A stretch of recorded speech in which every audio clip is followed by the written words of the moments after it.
Alléluia. Dis gloire à Dieu. Vous avez tellement de choses dans votre vie de tous les jours, des situations, qu'avec identification minutieuse, vous pouvez découvrir tellement de choses dans lesquelles vous allez utiliser votre foi.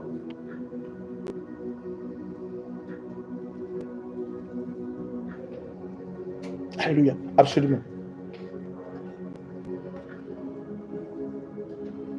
Maintenant, si c'est pas bon là, c'est compliqué. Si c'est pas par la foi, l'aide ne viendra de nulle part. À part si tu deviens le moins cher des hommes. Tu es le moins cher des hommes ici. Hein? Non! Alléluia. Tu dois utiliser ta foi. La foi va garder ta dignité. La foi va te permettre de garder quoi? Ta fierté. Quelqu'un me suit ici. Et c'est quoi vivre par la foi? Je vous dis une chose. Il n'y a pas une seule personne qui met sa foi en œuvre.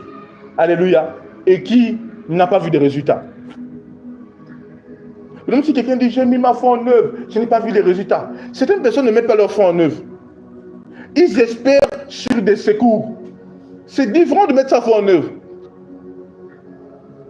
Il y a des gens qui espèrent sur des secours. Et ils croient qu'ils ont mis leur foi en œuvre. Est-ce que vous comprenez bien ça? Ils comprennent ce qu'ils sont en train de dire ici.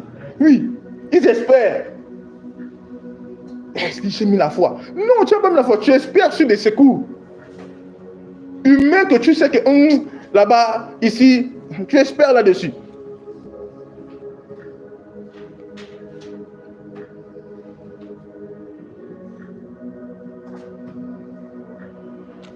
Alléluia.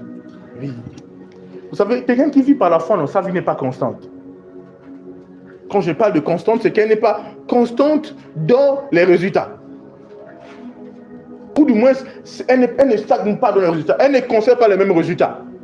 Par exemple, si tu as mis ta foi dans les finances, si tu étais à 10 000 hier ou il y a quelques mois, aujourd'hui, tu ne seras pas à la même somme. La foi ne trompe pas, elle te donne la croissance. Je comprends ce que je suis en train de dire ici. C'est la vérité. Elle ne trompe pas. Elle te donne la croissance. Le problème, c'est que certaines personnes croient que ils n'osent pas seulement croire en ça. Elle te donne véritablement la croissance de la foi. Je ne parle pas des gens qui espèrent sur les secours, après disent, oh, Dieu m'a abandonné, ici, là. Non, je ne parle pas des gens comme ça. La preuve que quelqu'un n'est pas dans un état suffisant dans la foi, c'est quand la personne commence à blâmer Dieu ou à blâmer son monde. Il y a des gens, ils arrivent à un niveau où ils blâment Dieu, ils blâment le monde. Ah, Dieu, tu ne m'as pas fait, tu ne m'as pas donné. Non. Et celui qui a mis la foi recevra toujours. Je vais vous choquer. Dieu est tellement bon. Et je vous le dis. Quand tu mets la foi, merci Saint-Esprit, dans un domaine, même si ça ne se produit pas là, souviens-toi, si tu as vraiment mis la foi, même si tu n'as pas réussi comme tu t'attendais, tu vas te souvenir de cette situation et tu vas constater que tu es sorti de la situation. Tu vois ce que je suis en train de dire? Tu vas constater que je suis sorti d'elle. Peut-être tu attendais que tu mets la foi et puis tu te dis que au nom de Jésus, Amen. Tu t'attendais à ce qu'en disant Amen, la somme d'argent soit là. Ça c'est ta voix. Tu dis Amen, rien. Alléluia.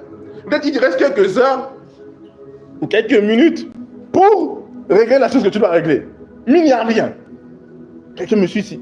Mais non, sans que tu ne te rendes compte, c'est la marche de la foi. La situation va être réglée d'une manière que tu ne t'attends pas. Pas dans le sens où tu t'attendais. Oh frère, écoutez, le message de la foi est un glorieux message. Je vous assure.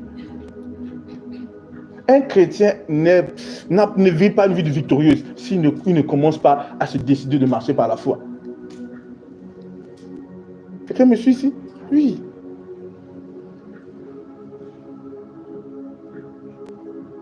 J'ai simplifié la foi, n'est-ce pas? J'ai beaucoup simplifié la foi ici, c'est vrai ou c'est... Je l'ai simplifié. Vous savez, j'ai grandi dans un temps, une saison où il y a une période où quand on disait la foi, c'était quelque chose d'énorme. Je vous ai déjà dit ça. J'ai dit, si tu n'as pas la foi, tu ne déplaces pas la montagne. Hey! Tu dis, Seigneur, la foi, c'est comment? C'est gros, il faut quoi? Il faut que ça arrive. Oh, la foi est aussi simple. C'est confier en Dieu et vocaliser sur quoi on croit.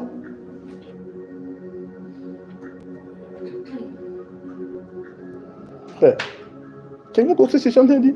Tu vas avoir un travail. Si tu dis que bon, moi, j'attends juste ça, j'attends, tu ne vis pas par la foi. Tu as un travail, laisse que la foi emmène les marchés. Laisse que la foi crée des choses. Tu n'as pas de travail. Si tu n'as pas de travail et tu veux le travail, c'est que tu n'as pas mis ta foi en œuvre. Quelqu'un me suit ici? Oui. Tu n'as pas le travail, tu veux le travail. Et tu ne l'as pas. Mais tu veux. Tu ne l'as pas. Attends, où est ta foi pour te sortir de cette situation? Quelqu'un me suit ici? Parce qu'il y a des endroits, c'est vrai, le prophète prie.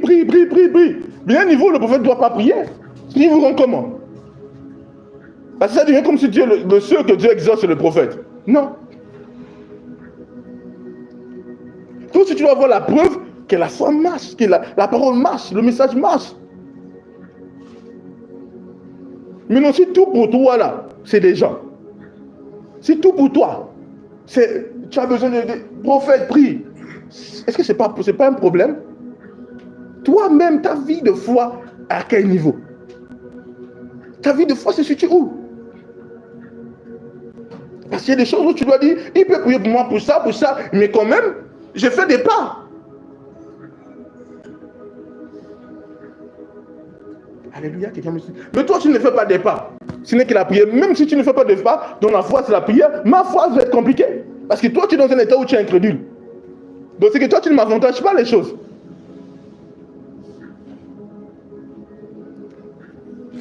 Quelqu'un me suit ici.